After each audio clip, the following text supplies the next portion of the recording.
Good evening, everybody. Thanks for coming. If we could just stand for the Pledge of Allegiance. I keep forgetting it's not there anymore.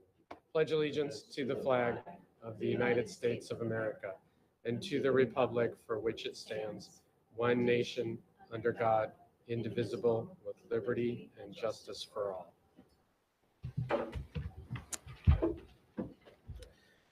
All right, thanks for coming, everyone.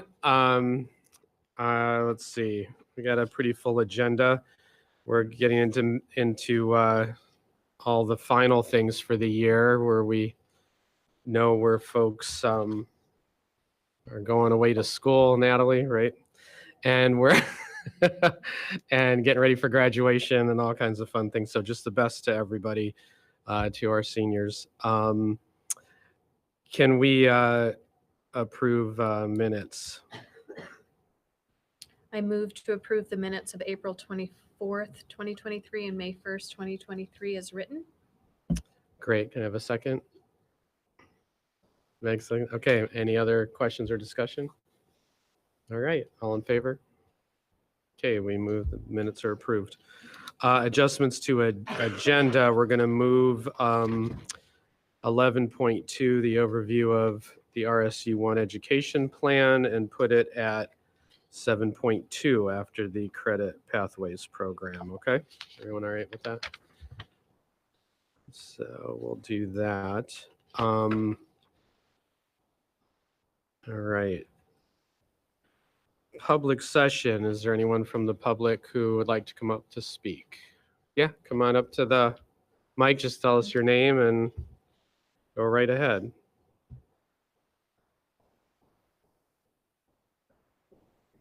I don't know, you moved it. Is it now? Yeah, There we go. good. Perfect. Now you're good. Yes. Thank you, Chair Insel. I appreciate the opportunity to chat. Sure. I'm Patrick Wright. I am a parent of two Morse high school students, a sophomore and a junior. And I realize that tonight is not a budget meeting, but I know you're in process with budget right now. And so I have a question that I'm not sure the answer to, and I'm not sure you all do either, but I hope that you can consider it as you're considering your budget this year.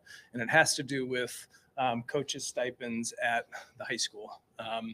I have been blessed to have both my children have wonderful experiences in the athletics program. And it's an area that I don't know, but I've heard that RSU traditionally has underinvested relative to peer districts, not only in Maine, but across the country.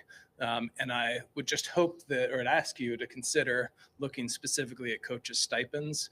I know that our boosters does an incredible job of covering a lot of the equipment and other costs that our teams face. And I appreciate all of the work that goes into that. The one piece that I understand you all have to sort of take care of is the coaches' stipend. And while I know that none of the coaches are doing this to get rich or for the stipend, I do believe strongly that it's really important that in order to attract and retain great coaches, we need to recognize them for their service.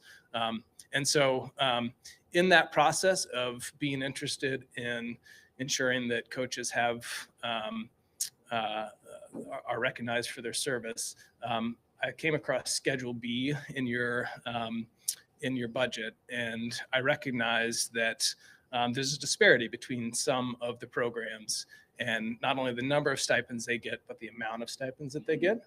And I'm not sure if anyone has the answer tonight. I realize this is public comment, so it's not probably appropriate for a lot of back and forth, but I just asked you to sort of consider in your budget process how those stipends are decided. There may be very good reasons for that based on length of schedule, number of kids who are served. There may be performance components to that. I'm really not sure the formula that goes into that. But one of the things I did uncover is that both the basketball and football programs, the head coaches alone make 25% more than any of the other spring sports at the high school level. If you look at a program as a whole, it's about 50% more. I realize some of those have ninth grade teams. I just hope that there's some really careful thought about how those stipends are distributed. And my goal, I want to make clear, is not to take anything away from the football coaches and the basketball coaches. I think that they do an incredible job. Wrestling coach is another one who gets more stipend. I know that they're really busy. I know that they have a huge commitment to the kids. My hope is just that we can look at those other stipends, that we can consider where we are relative to other districts in the area, particularly we might be competing for talent, and who our coaches might leave for other positions, and that we can rise.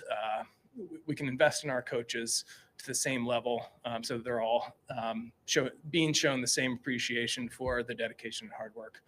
I know that it's not just the window of their season. Most of these coaches are coaching in the summer and preparing throughout the course of the year. So I'd be really I know that the 30th is your sort of true budget process. I did learn today, had a conversation with Mr. Priest, that there may be a committee who's discussing this. I'm not sure how the sausage is made, but just wanted to take the opportunity to ask you to please consider that in your upcoming budget process.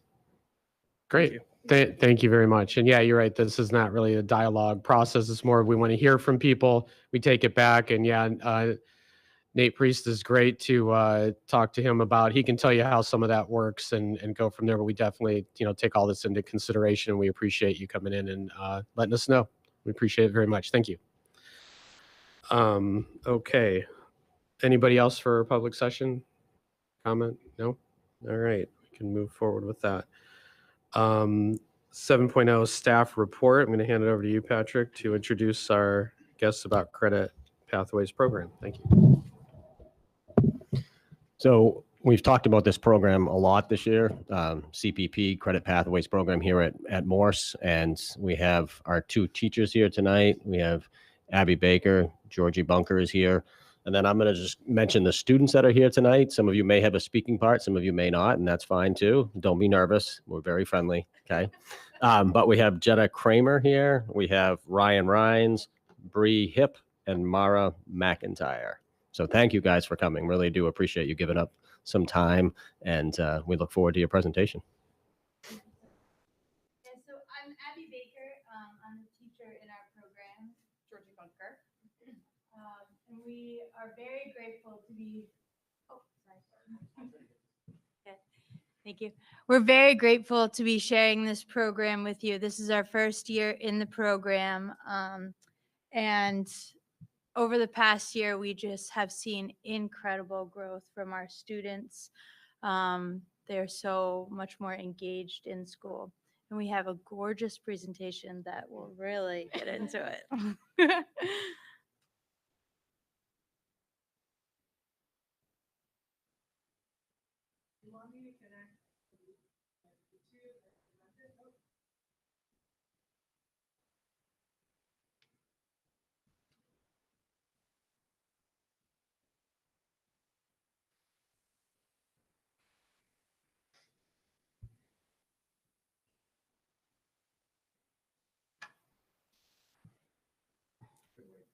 Yeah.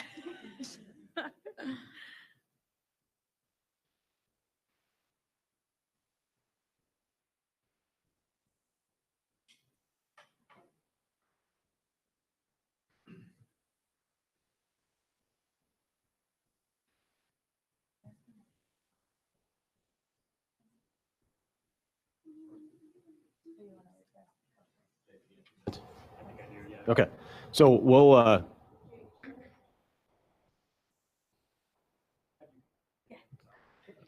do a few other items, a little out of turn here, but one thing we'd like to do tonight, which sometimes we wait until the June meeting, and it feels late, especially since our senior board member graduates before our last meeting. So you don't need to come to the June meeting, all right? So, but we'd like to thank you for 2 years of being on the board. You've been a great student board member.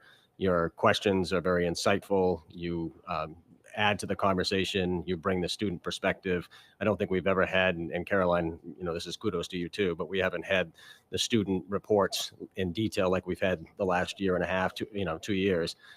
Just a very conscientious board member, and really do appreciate it. Hope you have enjoyed it, and we wish you the best next year at Bowdoin College. All right, we have a little something for you. So, anybody else? Yeah. Thank you so much, Natalie. He put it so eloquently, but you really have. You've taken it to the next level. So now, Caroline, you're gonna have to keep up with that and bring it to the next. But you're right with the detail. Really felt engaged. Always felt like you weren't just kind of sitting there to the side, but just not afraid just to jump right in with everything. Jennifer. And Natalie, if you go about finding the next person, if they need help understanding the process, we've spoken about understanding the vocabulary or how things are, any of us would be happy to sit down with the next person in line before they come to their first meeting or at any part through the process, just to help them get oriented a little bit. So thanks. Thank you for your service. Yeah, why don't we're still figuring out, why don't you, and speaking of which, can we do the student report? Yes, absolutely. Well, thank you. I've really, really enjoyed my time on the board and getting to know all of you. So thank you for giving us the opportunity as students to do that. In terms of things that have happened and things that are coming up, we had the Unified Literacy Night last week, I believe, was a huge success. And then Academic Awards Night is this coming Wednesday. That's also the main sale assembly. Encourage people to come to that. And then June 6th is the senior assembly, and it's the last day of school for seniors before we start our marching practice and graduation, which is on the 11th. So. A few other things. We've had AP weeks are done. All of the AP testing that all the students have been in is over. We've also, the juniors completed their standardized science testing last week. And a few things for sports. 2 members of the track team I would like to bring attention to. We have Andrew Card, who is a senior, and he runs the 400-meter dash. He broke a 20-year-old school record, I think, and ran a 50.14. So that bring to the table. And then Sarah Willette also is our pole vaulter, who broke her own school record that lasted for about 2 weeks. It went from 8.6 by Audrey Cruz to Sarah at 10.7, and now she has 11 feet. So yeah, that's it for us. Wow, thank you. So that explains why you all seem more relaxed. The testing's over. That's good. Yeah. Fantastic. Thank you both very much. Any questions for them? No? All right. Thank you both. And Caroline, don't sell yourself short. I saw your name in the paper for this last meet. You did pretty well yourself. So anyway, I'll go quick because I see this is hopefully almost ready, but just a couple good news items. BMS was awarded another $100,000 for the REV grant, which allows us more instructional coaching, who Micah Depper is here tonight, as well as PD around certain learning expedition practices. BMS, just a reminder, Celebration of Learning is this Thursday during the day, if anybody can stop by and see it. We had 2 Bath Tech students. We had Connor Robinson and Dana Lord placed first at the annual state Ford competition. And this is a hands-on competition, but it's also a written test piece as well. So congratulations to both those students. Special Olympics was held at McMahon Field last week, I believe. Katie and I went over and watched, and just a thank you to all the staff that give their time, volunteers in the community. We had a lot of students from here, went over and helped. It's just a great day. Congratulations to the participants. Alice training, which is a school intruder training. Just to let you know, Chuck Reese, our school resource officer, is training all of our elementary staff from now through June in the summertime. And then AP tests were mentioned. I just advanced placement, for those of you that don't know what it stands for, but we had 107 students test and we had 179 exams taken. And again, students do not take this to get exempt from college courses. They take it because it's a challenge, correct? However, if they all scored a 3 or above and scored well, it could amount to over $200,000 worth of savings for those families because of the amount of classes that they've taken based on the UMaine system credit hours. And again, I would just say we're very fortunate, one of few schools to have the AP diploma program. And last two things, tomorrow night at 5, one of my favorite events, adult ed graduation here.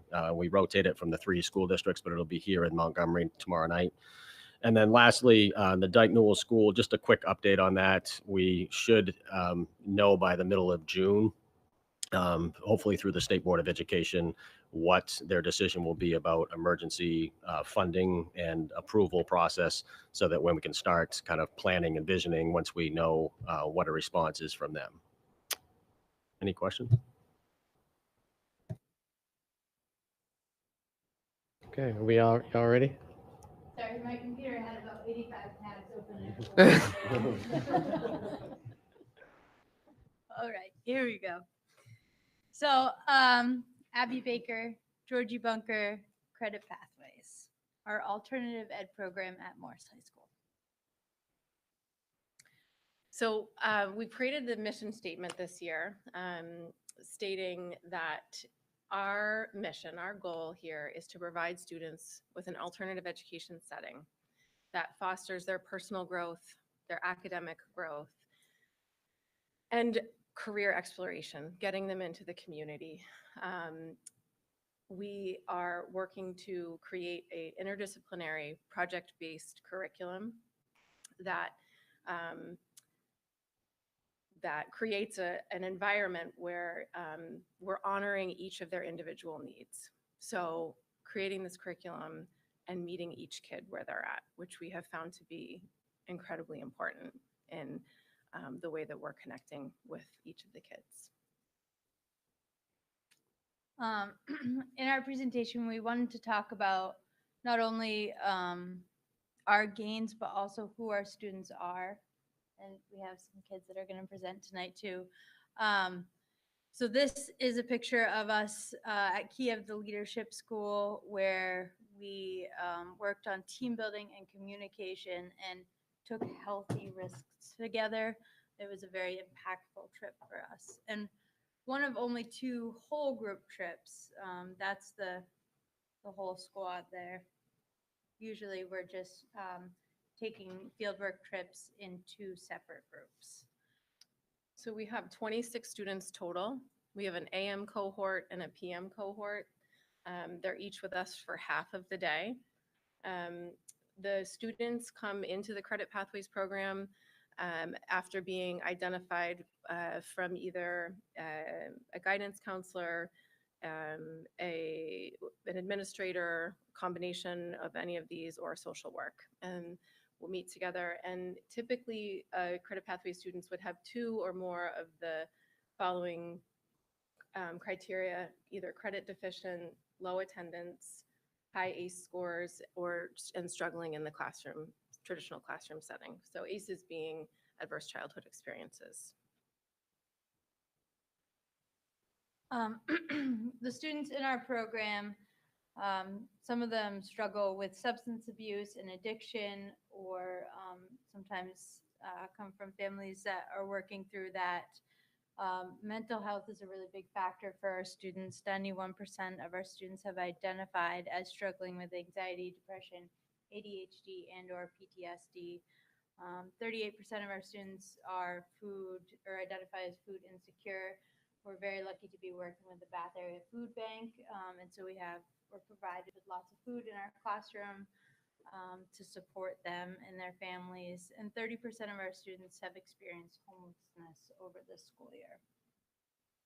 And in this program, especially with 2 adults in the room, we are not only able to lead them through academic investigations, but we're also able to work with individual students in helping them address these struggles that they're going through. And we're really looking at the whole child versus just, where's your homework? Where's your assignment?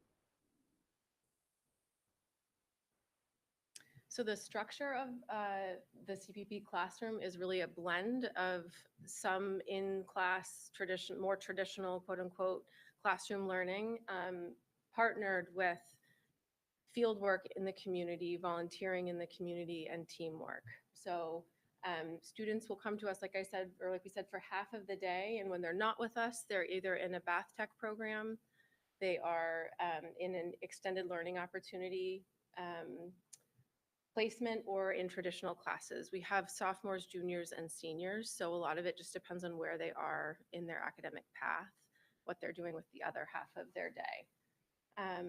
And I mentioned this in the mission statement, but really focusing on making it interdisciplinary. So we're working on connecting the dots no matter what subject we're in.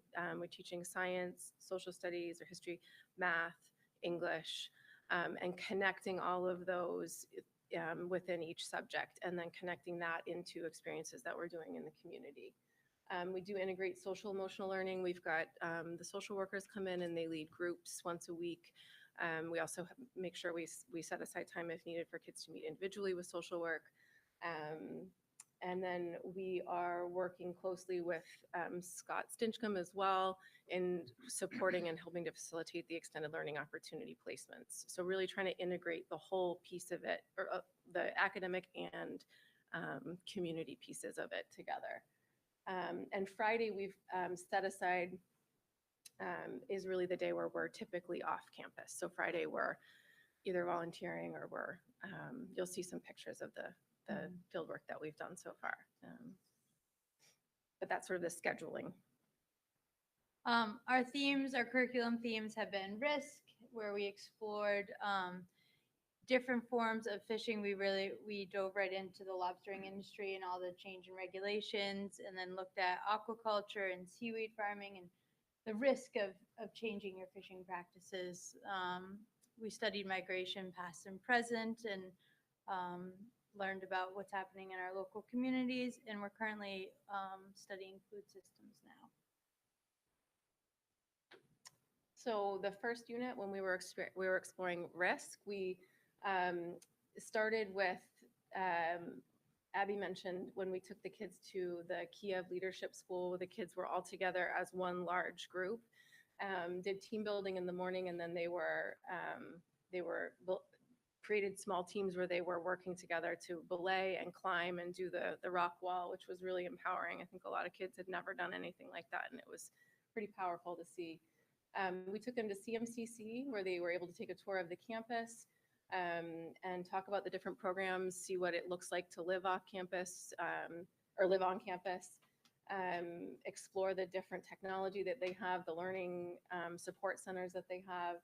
We went to Northeast Saltwater, which is an oyster farm, but it's also an organization that's partnering with Bates and the Nature Conservancy. And so the kids participated in oyster culling and counting the green crabs.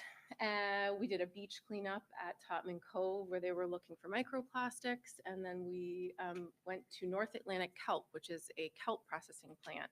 And they got to see this facility where they've repurposed a paper mill and using all the old machinery, and are now harvesting Maine kelp and producing fertilizers and soil treatment. So it's pretty cool for them. Unit 2, we have started to cook in the classroom and make family meals. We push all the tables together and eat together, and just practice putting the cell phones down and chatting with each other. We were able to welcome a new Mainer into our classroom, and he shared his experience with us. We went to the town hall, learned about taxes and registering to vote and registering a car. We worked with Kelt and did some invasive work and team building, and then making snacks at the Midcoast Youth Center this winter. In this last unit, we have been spending quite a bit of time. We actually were able to have Katie join us at the Grow to Give farm in Brunswick. That's been a relationship that we've really been trying to cultivate and going multiple times. Typically, we'll just go once to a trip and then move on to the next experience. But this one, we've been going pretty much every other Friday. And the kids have been doing everything from harvesting to planting to creating row covers, really anything that they need. It's a completely volunteer organization that gives back to the community. So I think it's been a pretty powerful experience for them. We also went and did seaweed harvesting as part of their science studies. They are creating projects in the classroom where they're creating and designing their own hydroponics system and doing vermiculture and soil science. And so they made their own seaweed fertilizer. They shared their experiments with the life skills program, and we've been planning, again, doing meals where they're planning the meals, thinking about processed foods, thinking about local foods, thinking about organic, but also thinking about food that's affordable and accessible. Overall, our year one successes, our engagement, our students' engagement in school overall has increased so much.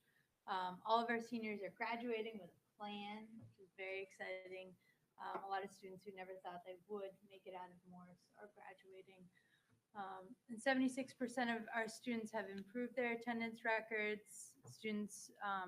19 students came in for a student-led conference, which means they came in with a parent or somebody that supports them. And a lot of these students, their parents or family had never been in the school. So there's really a deeper connection with family as well as with the students. 84% of the students have increased their GPAs and academic confidence. 14 students have jobs in our community and are very, very proud of that. And then we, especially Georgie, because she has just like magic at getting appointments anywhere, has supported 13 students in making and attending dental, medical, optometry, mental health, and or social services appointments. And it's been such a gift to have the health center downstairs in our nurse's office. So many more students are able to get the support they need in that way. And I think Abby and I were talking about this, listing that as a success probably goes without saying, but a number of our students have said to us, you know, I was able to make that appointment and go, and then I was able to actually participate. I could get the glasses that I need, or I could get my teeth taken care of. And then I was actually able to, I could be present, but before there were barriers that were just getting in the way. So it's been really, really nice to be able to help with that. Mm-hmm. And then our goals for year two, we have 12 seniors this coming year, which is very exciting. Everyone graduates with a plan. Whatever that may be, they know exactly what they're going to do as soon as they walk across that stage, and we are starting to work on that now. Continuing to engage students in school and community work, overall improve our attendance, hold student-led showcase of our work and our community work. Some of our students feel a little, maybe ashamed of being in a program needing this sort of support. So just boosting their confidence with some sort of showcase, and then got to work on that hallway behavior. Right. Thank you so much. I would like our students to step up now. We have Mara, Bree, Jenna, and Ryan. All right. Thanks, guys. So I'd just like to say one more thing too. Our goal in the fall was to do Mohiba. Many students had not done an extracurricular activity like that. It was a challenge even to practice. We didn't make it to Mohiba, but just to have students that are willing to speak in this light is just so sweet. And you guys have made such great improvements. I'm very proud of you. So before this program, my freshman and sophomore year in high school, they're absolutely miserable. I dropped out halfway through both years. I was completely out of school by December break. And I probably went for about half the time that I was still enrolled in high school. And every morning, like just waking up and hearing my alarm and knowing that I had to come to school and have this heavy workload and like see all these people and just be in an unfamiliar place that I'm not used to and have just so much going on around me that it's just overwhelming. And it was just dreading. And when my guidance counselor told me about this program, I was kind of like, it seemed embarrassing to, like Miss Baker said, be in a program that needed that kind of support. But I knew that like the second that I walked in there and I met Miss Bunker and Miss Baker, I just knew it was sick, and I knew that they were going to become such like huge influences on my life. I think that without this program, I don't know if I would be in this like school right now. I don't know. I was fully planning on dropping out and being done with my high school career. And now I actually come to school and I love it. And I love my community, and I've met so many amazing people and friends because of this program. And yeah, so thank you.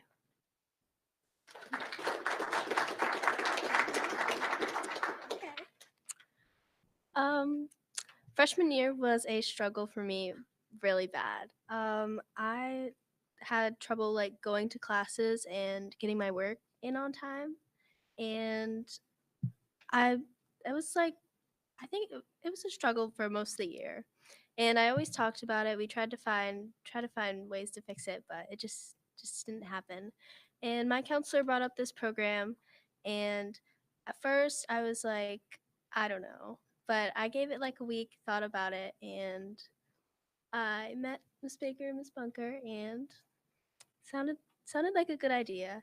And then when I got into the program, it was very welcoming. They welcomed me, and I felt like I fit in. And we did a lot of activities like hands-on, which helps. Like instead of just like sitting in a room, I don't know, it just didn't work for me. But what we do now works for me very well. I'm getting my work in, my grades are way better, and a lot has improved since then. So happy to have that.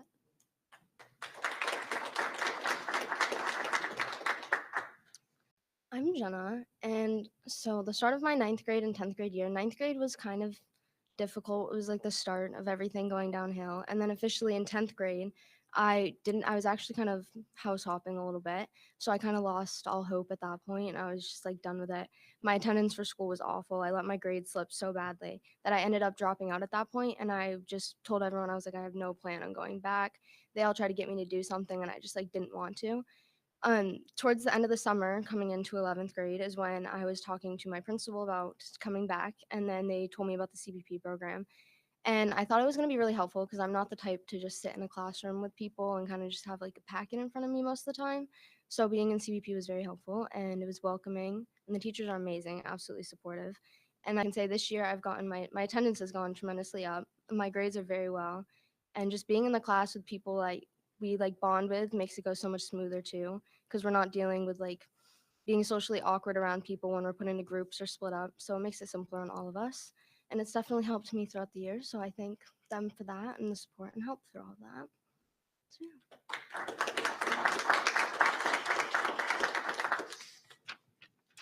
yeah. My name is Ryan Rhines. Please excuse my outfit. I didn't have anything to change into. And for my freshman and sophomore year, I really just didn't care about school. It wasn't my priority. I didn't really look into my future at all. So I didn't go to school. I think my sophomore year I had like 90 absences or something like that. And no matter what my parents would do, I wouldn't care. I hated school. And then around like, I think May of last year, I had I had to move out of my house, and I had this huge epiphany. And I was like, I need to get my stuff together. So we moved, and I was living in my grandfather's house for a little bit, and that's when I started working on my superintendent's agreement. And I did most of that because my dad, he's not really educated with that type of stuff. But I got my superintendent's agreement, and then I got into CPP, which I was super excited about. The day I found out about CPP, I went and bugged Miss Baker about it for like 30 minutes while she was trying to have a class, because I knew that it was going to be probably the only way I could graduate on time. My counselor tried bringing up a 5th year to me, but I was pretty confident that I wasn't going to do that. So and then she told me about CPP like 30 minutes later. I was like so like ecstatic when I found out about CPP. I remember I was so happy because I had like, it was like this giant boulder on my back that had just been lifted off because I had to catch up on so many credits and I was so behind, and I was just dreading coming into school every day knowing that I was going to get yelled at by teachers for not being there and having my grades and credits be so bad. And then I found out about CPP and I got in and I was so happy. I was so happy. Oh my God. I remember me and my dad like hugged and started jumping up and down. Don't really do that often. That was a one-time thing. But this year so far has definitely been really, really good. My grades and my GPA is going straight up. Before it was going straight down, but rebounding now. I think I'm supposed to graduate with a 3.0. I'm expected to graduate with a 3.0. I think before it was probably something like a 1.6. So I have only had like 20 absences over the second semester this year, and last year I had 48, I think. And I've definitely, and I picked up a few extracurricular activities. I did football this year, which I've always wanted to do. I just never had the energy or motivation to do it. But now I do, and I'm very thankful for Miss Baker and Miss Bunker taking the time and their own personal dedication. I can say that I've personally witnessed them dedicate everything to this program. I've seen Miss Baker cry at least 3 times. So I'm definitely very thankful for them, and I'm thankful for all you guys for letting this happen. And I'm not entirely sure who gave the grant, but very big thank you from Ryan Rhines to them. Thank you all.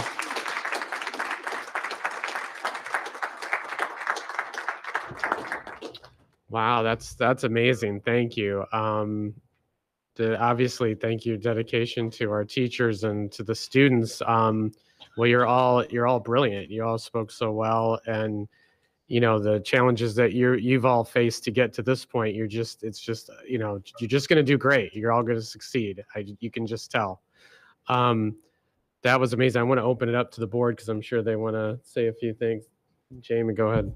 See if I can do it without crying myself. Okay. First, I want to point out that you all just gave amazing speeches and didn't even look at your notes. Like, I can't even do that. So that was really amazing. Very powerful stories, and thank you very much for sharing them with us because I'm sure it's not easy. I would say that this makes me so proud as a school board member that we have figured out what works for people. And I know that Mrs. Baker and Mrs. Bunker have dedicated everything because I've seen it all year long. And every time I hear about CPP all year long, it has just made me smile, and I'm so proud.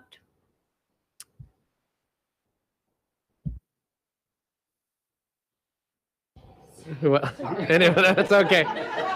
That's okay. Anyone else comment? Jennifer? Well, first of all, I don't think I've heard the word epiphany in a long time, and I love words, so thank you, because that's, I think, an example of somebody's compassion, sincerity about something, but also like the vocabulary you guys are using is amazing. And so it's just absolutely incredible. And I hope that if you know of other students that are struggling the way you have, if you can encourage them to say there is a path through this and that there is a way, even though it doesn't immediately sound like it would be your fit. I think that you're all very brave to try something that may have been not what you expected or understood, about things. So I really congratulate you all. And then the one thing is when it comes to some of the future academics and projects, I was wondering if something along the lines of like understanding some financial literacy might be possible. It really is scary when you get to hit an age and all of a sudden the credit card companies come after you. And it's just so hard not to say no to that, or to get, someone's trying to sell you a really expensive car or something like that. And I taught one of these programs at a summer program once, and I was really surprised how easily it is to get into so much financial debt, and to just kind of explain it. And it's not it doesn't have to be a really complex thing, but just, really trying to navigate some of those things, especially when it's on basically you and there's not a whole lot of other people handing you things. When it's just you have to really, know. But I would also encourage you not to, like, if you want to do different things in academics after high school, don't let the cost of them just immediately make you think you can't do them, because there are a lot of opportunities out there. So if you are looking at licensing things or anything like that, don't think just because of the price tag, you have to say no. Like, try to ask enough people and find all the resources that are out there and make those decisions. But awesome job. Thank you very much for sharing. And Natalie, then Caroline. Yeah, I just wanted to say that it takes a lot of courage to speak in front of people, and you guys spoke amazingly well. And there's an incredible amount of stigma around trying new things, asking for help, breaking the norm, and doing what other people haven't done before. And I have an incredible amount of respect for the work that you've done. And as a student, I'm incredibly proud of this program as well. So thank you. I also just like to add on, I have like huge respect for you guys. I want to just voice that for like coming up and like talking about that, because everything pretty much has been said. But I would also love, maybe if it could be possible, if I could come in contact with one of the students that's in the Credit Pathways program. Maybe I could like communicate so I could get a report and see what's like going on, and so you guys don't have to come down and give us a presentation every time. So if one of you guys would be willing to like contact me, like give me a monthly report, I'd love to be a part of that. So thank you guys. That's great. Thanks, Caroline. And may I just ask, because I wasn't clear, are you all seniors or are you juniors, seniors? Oh, okay. So they'll okay, great. So you're right. So you've got more time. That's great. Well, that's fantastic. Like I said, so proud of what you've accomplished, where you're going. We're so proud of you. Just, keep it up. And you're really, it's not easy to meet struggles anyway. And then when you have added stuff that you just shouldn't have at your age, but you do for whatever reason, it's really so amazing that you're standing up to it, and you're working through it. And thank you to our teachers. I mean, it's a phenomenal program. Thank you. Anyone else before we go on? Yeah, go ahead, Katie. I wanted to say, well, a few things. First of all, I don't think so. I've been working in education straight since 2001 and have come across many alternative education programs, and none have been successful until this one. And I'm so proud of what your teachers have done, and I'm so proud of how I think it's really hard for everyone to be honest with themselves about what they struggle with, but for you to come up here and so eloquently share that with us and be okay with that is so brave. And just your progress, you're like kicking down every single research statistic that says you're not going to make it. And it just makes my heart like explode. So thank you. And also, I hope the onions I planted really grow and thrive. Right, Mara? We'll let you know. Okay. All right, fantastic. Everyone had a chance. Okay. Thank you. 1,000 thank yous, and for taking the time, being here, sticking with it, just keep us posted on all your great successes, and and it also just sounds like a fantastic curriculum, period, just as a curriculum. So thank you again. All right. You guys are free to go. Yeah, you go ahead.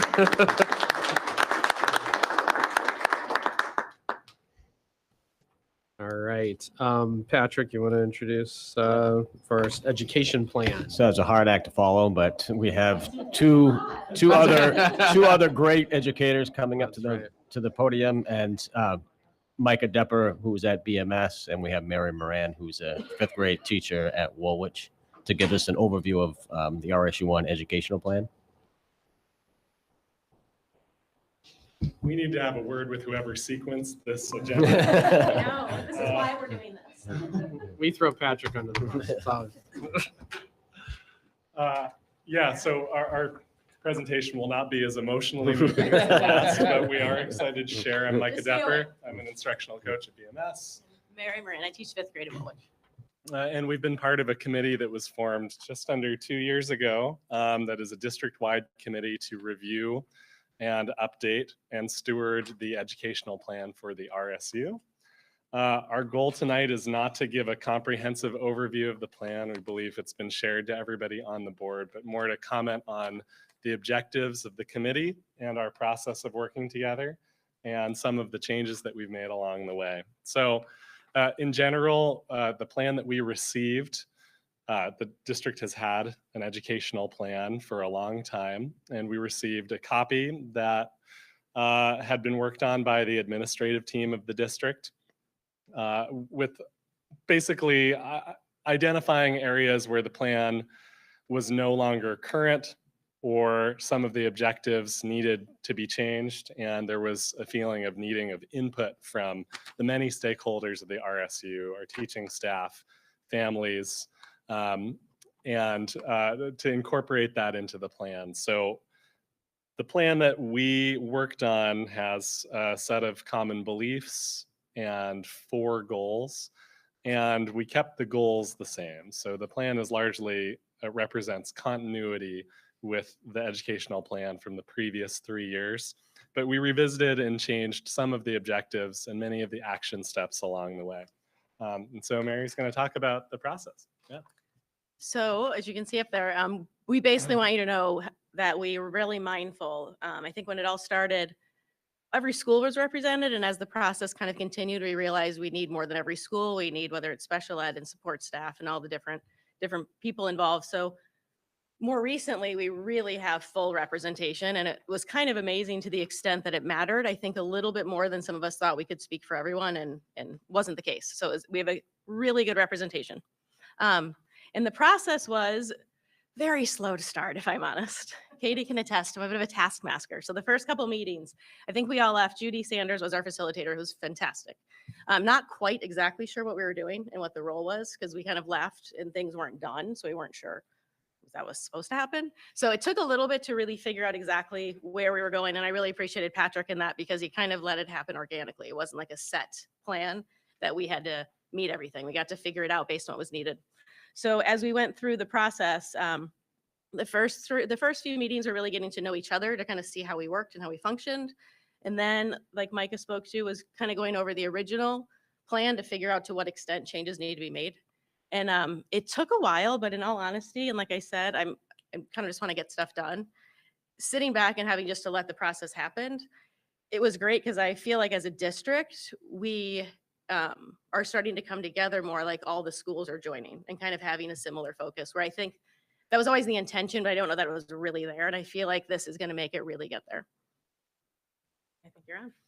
All right, so we gathered feedback in formal and informal ways. One of the roles that we were asked to do was to be sort of an informal climate and culture pulse taker for our schools. So all of the representatives there, just in conversation with their colleagues, asked, how are you doing? What do you need right now? Where are we succeeding? Where are we struggling? And we would bring that perspective to our meetings as we reviewed the plan. But also we took formal feedback at a number of points. There was a staff survey that was administered at the end of the 2022 school year, where everyone was given access to the revised draft of the plan that we'd made, and asked to give comment on that. That happened in different ways at different campuses. Some campuses chose to review it as a full staff during PD, and others just sent copies of it and asked for review, depending on sort of the administrator and what their agenda was for the spring. So we took that feedback, and when we met in the fall, as a team, we reviewed line by line and incorporated that, consolidated what we could. And then in 2023, a community survey went out to all families in the RSU, and they had the opportunity to look at the plan and do the same thing. So March of this year, we incorporated that feedback and then considered the draft to be as complete as it could be and ready for consideration by the board. And kind of picking up from here, it's really rolling it out so that it's now a kind of a live plan, and revisit it ongoingly. I think quarterly is the plan. We'll keep going back. And what I really appreciate this is I feel like it's giving us all a common voice to give feedback to administration, just for as much as hoping we get it back as well. but I think it's a quarterly plan. The plan's a 3-year plan, but quarterly plans to get together. And then hopefully giving you guys status checks and some progress updates as we go. But I'll be honest, some of the little minute details that just seem to be about semantics and things like that, that really came to light, again, as a whole district. So I think that's part of why the quarterly pieces, I think, are going to be so important, because I know there's things that we missed that we don't even know. So the fact that this is still a living document and it's not set in stone is great.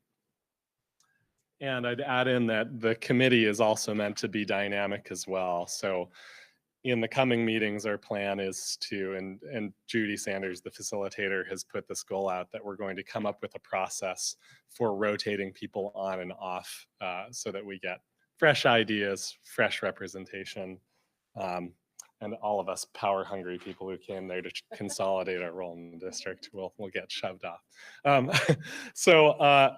To review the plan that you have in front of you, again, I mentioned that the goals were the same. I wanted to shed light on a few areas that we really tried to update. The belief section needed simplification and some reprioritization. Being a community of lifelong learners was buried towards the bottom, and we thought that should be something that is the message we start out on. We added in an emphasis towards hiring and retaining quality personnel under that first goal. There was a lot of objectives and action steps around trying to grow our staff and provide professional development, but talking specifically about what we need to maintain this excellent faculty that we have in the RSU was important. As Mary mentioned, our representation became more comprehensive this year when we realized that there were a few key roles in the district, namely special education and specialists, that we needed to get their perspective in. So we reviewed the plan with those people in place, and that led to some refining of the special education goals. We clarified the RTI plan for people who don't speak EduSpeak. That's response to intervention.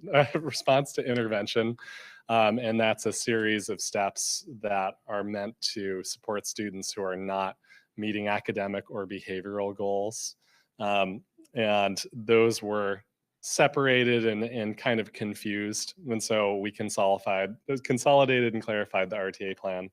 And then also incorporated the district DEI, diversity, equity, and inclusion work, and the mental health needs that we've really put to the fore since the pandemic, and with the ESSER funding into the plan as well. So those are kind of 5 key areas that we did some work. Yeah, and then really we're gonna wrap up with takeaways unless you guys have questions. And I shared a little bit of this already as far as the reflection on the process and what felt slow, and I think it was, but it turned out to be a really solid thing. And again, not to keep repeating myself, but I feel like the connection it's going to give us as a district instead of individual schools, or for that matter, K-5, middle school, high school, I think that's going to be ongoing because of the design team in general. So I think that's great to keep it together.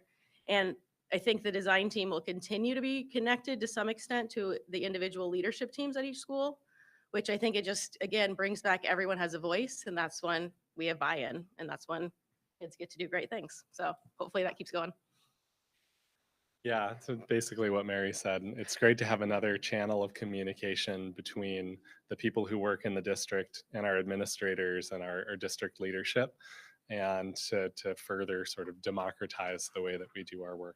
So it was a great experience to work on this committee. Looking forward to the time that we have left before we get rotated away. And yeah, we'd love to answer any questions that you have. Great, thank you. Sounds amazing. I'm sure there are questions, and Natalie's right there. First one. Yeah, go ahead. Okay, thank you. Sorry. And you sort of answered this, but as educators, why do you stay in this district? Like, how do we retain you? Where did we get? I love working in RSU1. And I stay here because I respect the leadership that we have at the district level and within my building. I feel like the values of the district are up front. It's very, very collaborative, very collegial, very welcoming, very growth oriented. Those values come to light in the way that the district invests in teachers' ongoing professional development. The fact that I know that my superintendent and my principal know what's going on in my personal life and ask questions, I feel like very invested in as a professional here. And it makes it a pleasure to do work with young people. So, yeah. And I would say, honestly, Natalie, I think I kind of fell in love with Woolwich when I first came. And then it went out from there because it's such a nice community of people. And even though, you have bumps in the road and things can be tricky, I feel like there's definitely that support. We're in it for the same reason. We're focusing on the same things. And sadly, that is not as prevalent as you would think. So I feel like that is here, even though maybe not everyone's, drinking the Kool-Aid yet, but we're getting there. But way more than most places of friends that I have. So really good question. Great. Anyone else anybody else have a question? Jennifer? It was partly a question to the board, but I was just looking at the education plan and then I was looking back at our board goals. And I think the question is, how can we support this plan from the board level? Because that's what we're here, in part is to support the educators in our system, and how can we do that? And I just noticed, just kind of briefly, that our board goals of communication, safe and supportive schools, and pre-K to 5 programming, those 3 goals are reflected a lot in this. So it's really nice that there is, a bridge between these 2 objectives. I know that they're done for very different purposes, but I'm going to trying that we can find a lot of examples on how we're supporting these goals. And if there are any that we're not, we would love to hear that in any way that we can be a better support or, tools for them. Great. Well said. Go ahead. I was just going to say, not really, I know it wasn't really a question, but I would say what came to light, and again, from the K-12 or pre-K-12, there are things that not everyone knew about. So we kind of knew those were some spots that either 1 are still developing or 2 need to be, at least more understood. And at the same time, there are a lot of things in here that are still just getting started. So that could be something that we do at the status checks, are what support, or what could you guys know that we're actually really intentionally working on as a whole district instead of individuals. So because you said, what is it? You're going to be meeting quarterly to see, what are we meeting, where are we at, and all that. So, Yeah, I think is there going to be like a report? I'm just saying, if Yeah. we can be kept, aware of what. Yeah. Our as plan, things progress. our plan is for the design team, leadership team to meet quarterly. Right. And then I think for next year, if we can at least maybe start slow, but twice a year, once in the maybe late fall and then in the spring, either be myself or someone from the leadership team kind of give you a progress report of what's been accomplished by who, what we've done, that type of thing. So it's that level of accountability. Well, and that also just it makes it real On the for forefront. us that it's not, well, we heard about this and 3 years later, where are we at? But yeah, no, that's great. Appreciate that. Anybody else? All right. Thank you so much. It's great to get that, all that information. Thanks for all your hard work. Have a good one. Okay. So let's see. We moved stuff around. We had done the student board. We did the good news. I think it's Deb. Deb, you're up.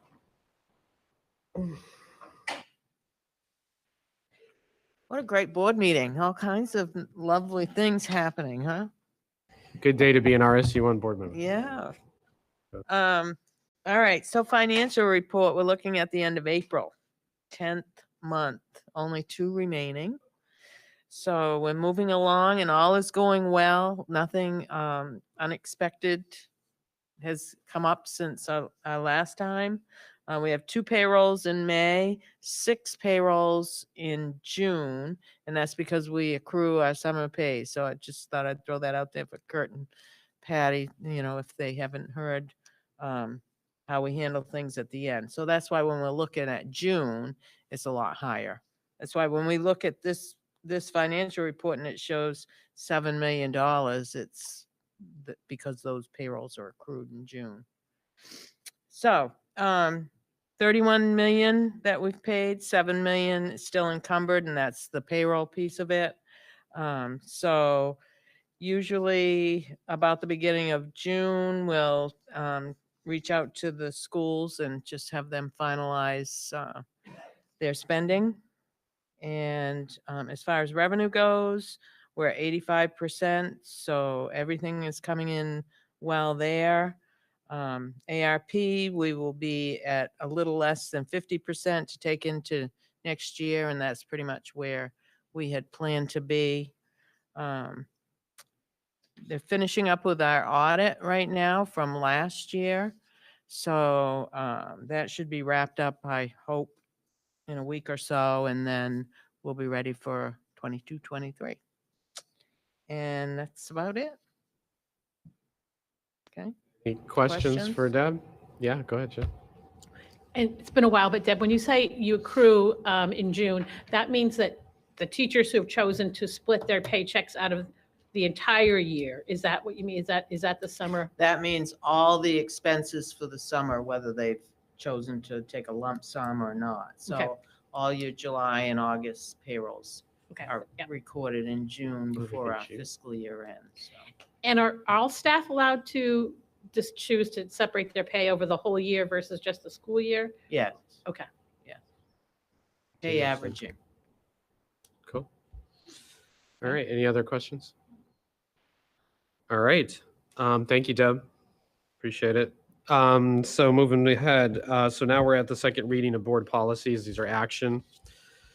The DKCR, expense reimbursement, IHBAA, referral and general education interventions, IHBAAR, referral and general education interventions procedures, JK, student discipline, JKD, suspension of students, JKE, expulsion of students, and JKER, expulsion guidelines.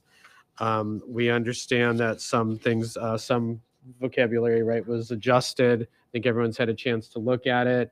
Are there any specific questions about these going forward? Go ahead, Jennifer.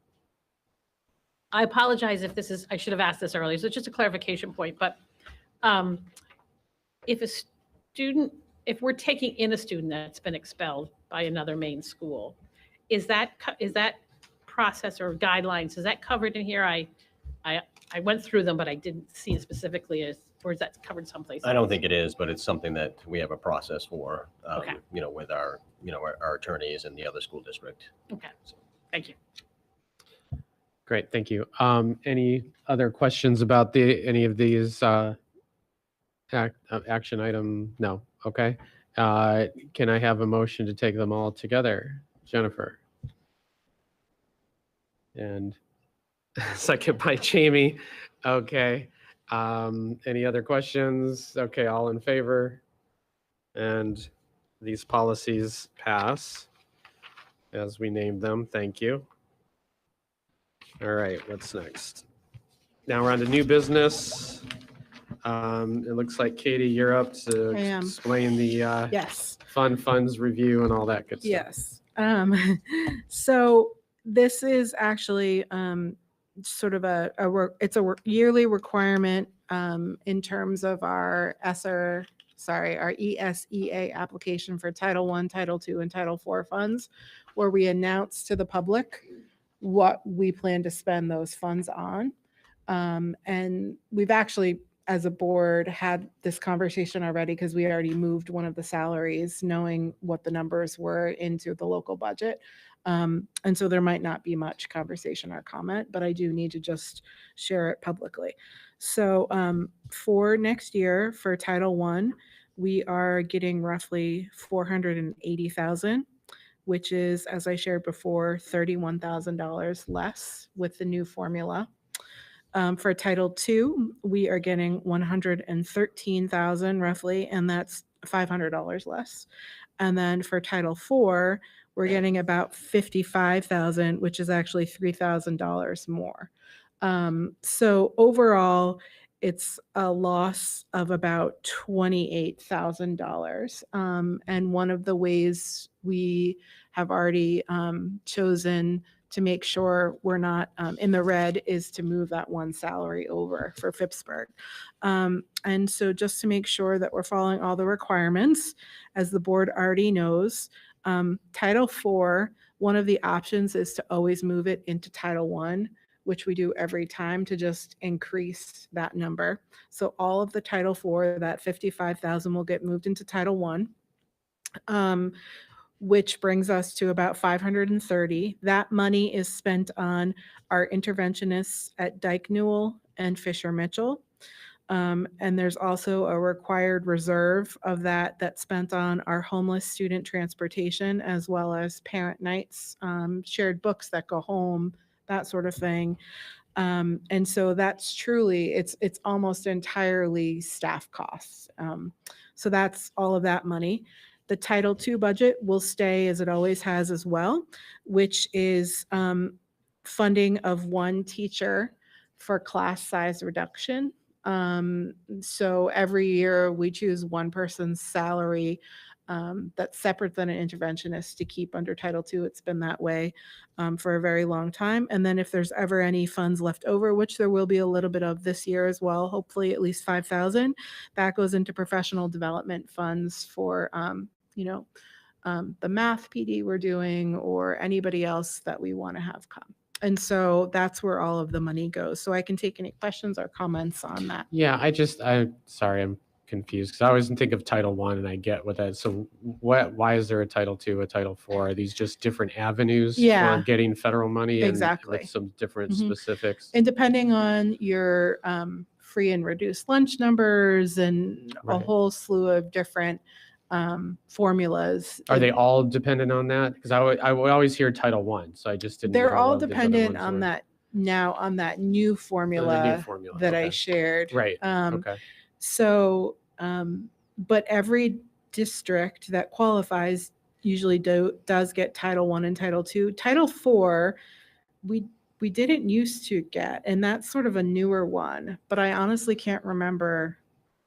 How's that defined? If you're able to move it all to Title I, that must be an interesting. I mean, when they give us more definition. money, we don't usually. It's okay. I'm not against it. I had never heard of Title IV before. I honestly, Deb, do you remember? That's okay. I know Okay. it's been No, that's it's been fine. at least 4 years. Okay. And